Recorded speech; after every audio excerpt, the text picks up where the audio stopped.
Hi mga karag-karag! Welcome back to my vlog. Isang magandang gabi sa inyong lahat mula dito sa Lasak City. Patulog na sana ko kasi sobrang sakit talaga ng ulo ko, kasing sakit ng mga latest na mga kontrobersiya ngayon na pinag-uusapan at pinagchichismisan ng mga active na mga chismoso at mga chismosa. Ito ang nanalo sa Mr. National Universe 2025 na si Simon, na chismis nga natin to nung isang araw, at eto yung pahabol na latest na intriga sa presidente ng Mr. International Philippines Organization. Tama ba ako or mali? Comment down below kung mali ako, ha. Ulyanin na siguragan dahil minupusal na yung cell membrane ko, mga karag-karag. Kung mali ako ng pagkabigkas, comment down below, i-correct nyo ako, o di ba?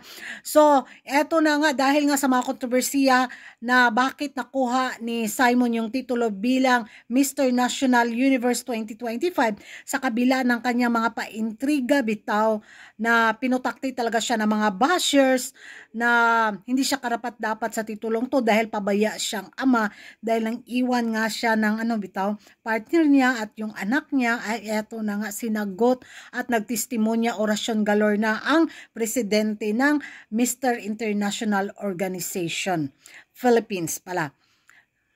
Kung hindi nyo pa ito nabasa, mga karag-karag, ang kanyang orasyonan galore, read this. Read this.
Yan ang mga karag-karag, nabasa na ninyo ang mahabang orasyonan galore ng presidente ng Mr. International Philippines Organization. Yung magiging reaction yung mga karag-karag? Ako, nako, pag ang lalaki talaga mang-iwan ng anak at ng partner, hindi naman natin alam yung buong istorya ng buhay niya, dagdag bawas point talaga yun sa akin, mga karag-karag.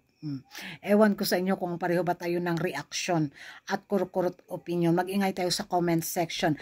At well, karapatan naman presidente ng Mr. International Philippines Organization ang bitaw, magsalita, 'di ba? Depensahan niya yung kandidato niya na sa mga pa-issue na to dahil ikakasira din ng kanyang organisasyon. So yun nga, klinaro niya. So nasa sa atin na yan kung papanig ba tayo or din tayo, tutuloy ba tayo sa ating pagkachismoso at pagkachismosa. Thank you for watching, mga karag-karag. At kung hindi ka pa nakapag-subscribe sa YouTube channel ko, don't forget to like and subscribe ko Karag and hit the notification bell para updated kayo sa mga latest na intriga at iskandalo sa mundo ng beauty pageant. And thank you for watching. See you in my next vlog. Bye-bye!